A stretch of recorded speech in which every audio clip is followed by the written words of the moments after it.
اللہ الرحمن الرحیم۔ السلام علیکم۔ حضرت عباس رضی اللہ تعالی عنہ کا گھر مسجد نبوی کے ساتھ تھا اور اس مکان کا پرنالہ مسجد کی طرف تھا۔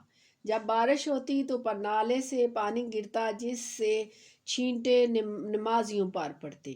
حضرت عمر فاروق رضی اللہ تعالی عنہ نے نمازیوں پر چھینٹے پڑتے دیکھے تو پرنالے کو اکھاڑ پھینکا۔ سیدنا عباس آئے، دیکھا ان کے مکان کا پرنالہ اتار دیا گیا ہے۔ پوچھا یہ کس نے اتارا؟ جواب ملا امیر المومنین نے نمازیوں پر چھینٹے پڑتے دیکھے تو اسے اتار دیا۔ سیدنا عباس نے قاضی کے سامنے مقدمہ دائر کر دیا۔ امیر المومنین ابی ابن کعب رضی اللہ تعالی عنہ کی عدالت میں پیش ہوئے تو جج صاحب لوگوں کے مقدمات سن رہے تھے اور سیدنا عمر عدالت کے باہر انتظار کر رہے تھے۔ کافی انتظار کے بعد جب حضرت عمر رضی اللہ تعالی عنہ عدالت کے روبرو پیش ہوئے تو بات کرنے لگے، مگر ابی بن کعب رضی اللہ تعالی عنہ نے روک دیا کہ پہلے مدعی کا حق ہے کہ وہ اپنا دعویٰ پیش کرے، اور یہ حضرت عمر فاروق رضی اللہ تعالی عنہ کے دور کا چیف جسٹس ہے۔ حضرت عباس دعویٰ پیش کرتے ہیں کہ میرے مکان کا پرنالہ شروع سے مسجد نبوی کی طرف تھا۔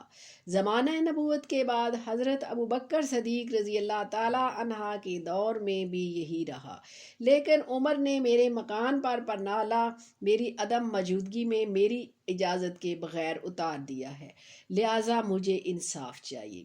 چیف جسٹس ابی بن کعب رضی اللہ تعالی عنہ کہتے ہیں آپ بے فکر رہیں، آپ کو انصاف ملے گا۔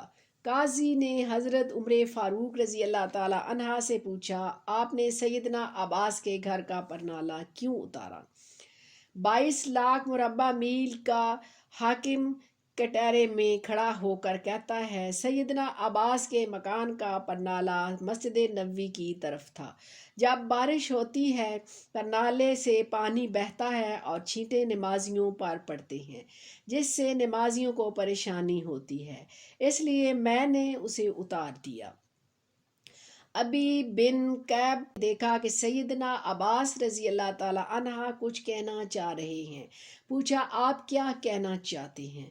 سیدنا عباس کہتے ہیں کہ جس جگہ میرا مکان ہے یہاں رسول کریم صلی اللہ علیہ وآلہ وسلم حضرت محمد صلی اللہ علیہ وآلہ وسلم نے اپنی چھڑی سے مجھے نشان لگا کر دیا اور میں نے اسی جگہ مکان بنایا۔ پھر جب پرنالہ نصب کرنے کا وقت آیا تو آپ صلی اللہ علیہ وسلم نے کہا چاچا میرے کندھے پر کھڑے ہو کر اس جگہ پرنالہ نصب کر دیں۔ میں نے نبی پاک صلی اللہ علیہ وسلم کے کندھے پر کھڑا ہونے سے انکار کر دیا، مگر بھتیجے کے اصرار پر میں نے ان کے کندھے پر کھڑا ہو کر یہاں پرنالہ نصب کیا۔ یہاں پرنالہ نبی کریم صلی اللہ علیہ وآلہ وسلم نے خود لگوایا تھا۔ ابی بن کعب نے پوچھا اس کا کوئی گواہ ہے؟ آپ کے پاس سیدنا عباس جلدی سے باہر گئے اور کچھ انصار کو لے کر آئے، انہوں نے گواہی دی کہ سیدنا عباس سچ کہہ رہے ہیں۔ یہ سنتے ہی حضرت عمر کے ہوش اڑ گئے اور رونے لگے، آنسوں کی جھڑی لگ گئی۔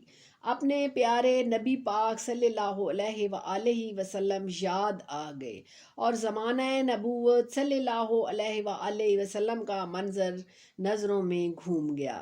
عدالت میں سب کے سامنے 22 لاکھ مربع میل کا حاکم سر جھکائے کھڑا ہے، جس کا نام سن کر کیسر و کسریٰ کے ایوانوں میں لرزہ طاری ہو جاتا تھا۔ سیدنا عباس سے کہا مجھے نہیں معلوم تھا کہ یہ پرنالہ رسول پاک صلی اللہ علیہ وآلہ وسلم نے خود لگوایا ہے۔ اب چلیے میرے ساتھ، جسے رسول پاک صلی اللہ علیہ وآلہ وسلم نے یہ پرنالہ لگوایا تھا ویسے ہی آپ لگائیں۔ چشم کائنات نے دیکھا، وقت کا حاکم دونوں ہاتھ مکان کی دیواروں سے ٹکا کر کھڑا ہو گیا، بالکل اسی طرح جیسے رسول پاک صلی اللہ علیہ وسلم کھڑے ہوئے تھے۔